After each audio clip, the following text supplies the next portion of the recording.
Hi, and welcome to my open house curriculum night screencast. My name is Julie McDougall, and I teach 8th grade science at Washington Middle School.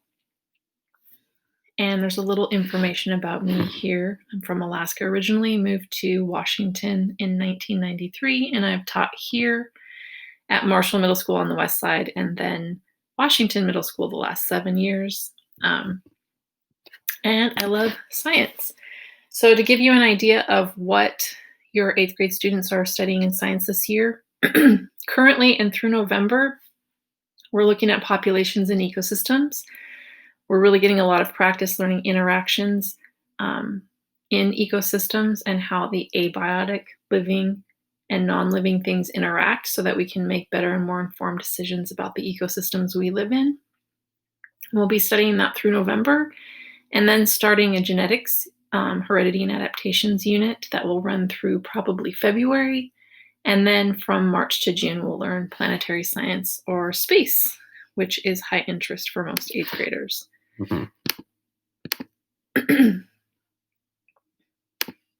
How I do grades.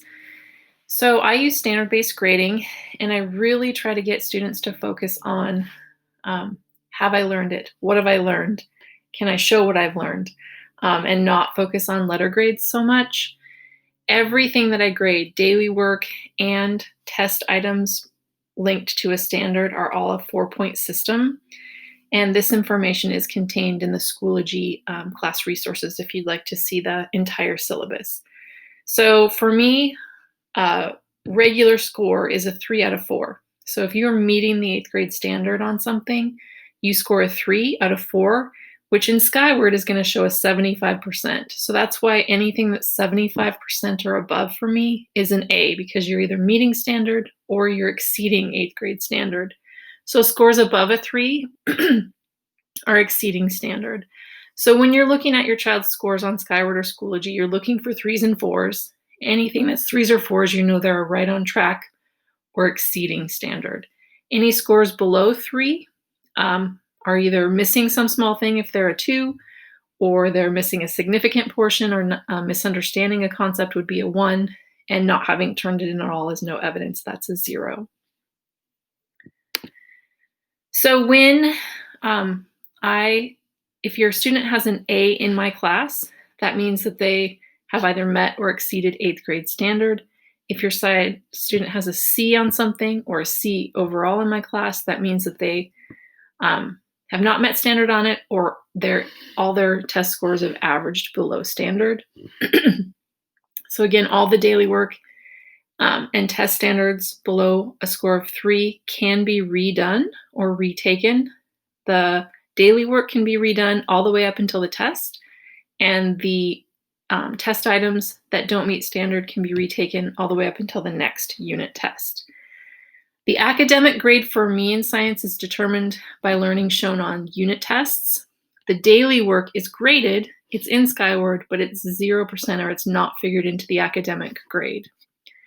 So that's why I always say it's really important for students to check the daily work, because that's usually indicative of how they will do on the tests.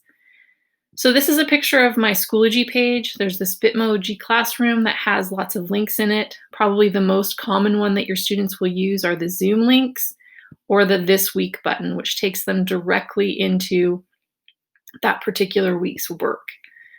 You can always check on the right-hand column here, upcoming assignments that are due, and these 4 folders contain the main information. Science class resources just has general stuff.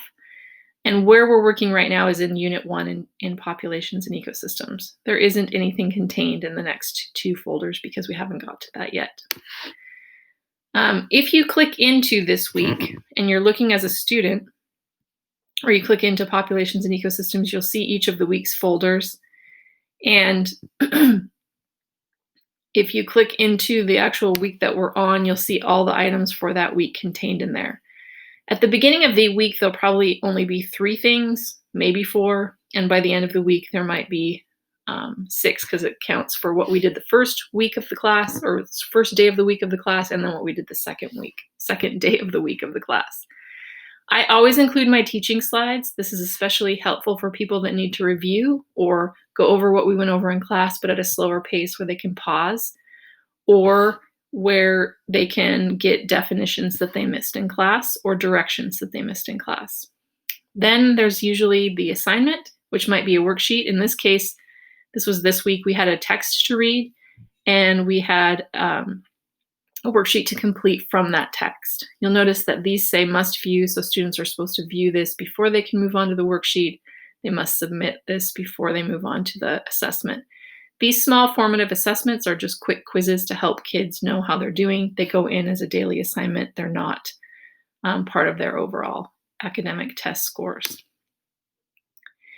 Another place to know for your student, because you don't have access to this, is if your student is in their Schoology, they can go to grades and they can see how they're doing on all the daily work, which is all the stuff we've done so far, and what's coming up due. And then if you scroll down, you can see down here, that's where the tests will be, but we haven't yet taken a test. When you are looking in Skyward, what I just encourage parents to do is don't just look at this grade. Like currently right now, every single student in 8th grade science has an A because I put a place marker in there so that it doesn't show an I because we haven't taken a test yet. You want to click on this grade so that you can see the breakdown between the daily work and the actual tests. When we do have tests, they'll be under performance, and that will determine their overall score that appears on that previous screen. But how they score, how they're doing in the daily work is usually predictive of how they'll do on the test. So you want to pay attention to these scores. And if they have any C's or below, that means that they either didn't complete it all fully or they were missing a concept and didn't have full understanding, and they can redo those.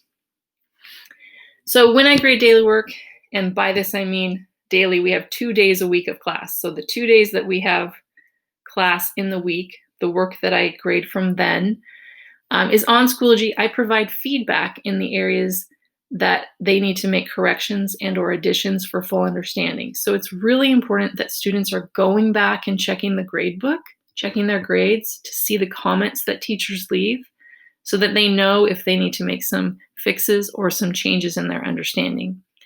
Any assignment that's submitted, students can see the scores and they can go back in and read the comments left by teachers, and they can make changes. Every time a student makes a change to a submitted document, I get an email and I go back and recheck that work and can rescore it. On some occasions, I do encourage students to take notes when we're in class to basically make up for any missing points. So for instance, I gave a formative assessment and I went over the answers in class the next week and said, if you take notes on the ones you missed, you can turn those in to get full points. So that's something that students can do as well. And they just email me a photo of the notes, or they can email me the document that they typed the notes into to receive full points. So when teaching in person, most science work is done in small groups of 4. And we do a lot of checking for understanding in large group discussion. And that's really difficult to do in Zoom for a lot of reasons. So without knowing each student's situation, like how good their Wi-Fi is, or does their microphone on their Chromebook work very well, or do they have a lot of noise in the background going on, I can't really demand or see evidence all the time of attention in Zoom class as easily as I would in person.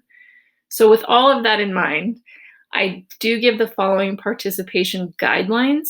However, I know that there are situations in which make some of these things impossible. So what I ask is that students are focused on the Zoom. If they do have headphones, that can help out cut out surrounding noise when they share in group discussion in class. I would appreciate video on. Hardly any 8th graders put their video on, and I know there's reasons why people would be uncomfortable with that, but it is a way that I can see if people are tracking. So I would encourage, if you can, have your student have their video on. And then they usually stay muted unless participating in discussion. But I would encourage students also to unmute and volunteer answers aloud as much as they possibly can, because it takes much longer to type responses into the chat box. I would encourage your students to actively read and participate in on-topic information in the chat box, either to everyone or to me privately. I do have my Zoom set up so they can only chat with everyone or to me privately, not to each other. And then I also would encourage your students to ask questions and message me as soon as possible with any issues or problems so that we can resolve them and they're not stuck. Ways that I think that you can help your student now that they're in 8th grade, please encourage them to email me as soon as possible with issues or problems or concerns that we have in class. If there's not a resolution, then parent emails are great. Obviously, parent emails are always welcome, and I know there's some issues that might require an immediate email, but I'm just talking about everyday stuff just to encourage your 8th grader to communicate as quickly as possible with me personally. I would encourage them and you to check daily work grades often in their classes, not just the academic overall grade, because those daily work grades, again, are very predictive of how they will do and show their learning on the test. And also, if you could just reinforce how important that daily work is, even though it's not figured into the overall academic grade. It's the practice before the playing. It's the practice for how students will perform on the unit test. And it's basically the learning process, the learning journey. So that daily work is the path to the learning, the test, or the evidence that they've done the learning. So just to reinforce with your student how important it is to do those daily work assignments. And then please let me know if you have any questions or concerns, because I am on your side, I'm on your team, and I want to help your student any way I can. So please email me if you have any questions or concerns. I do have a different email than most teachers and students. It's my first initial and just part of my last name, jmcdoug@osd.wednet.edu. I also am hooked into the Remind app, and I don't know if parents can message on Schoology, but if you can, I would get messages that way. I know students can, but I don't know about parents. I hope it's a great year, and if you have any questions or concerns, please let me know, and have a great day.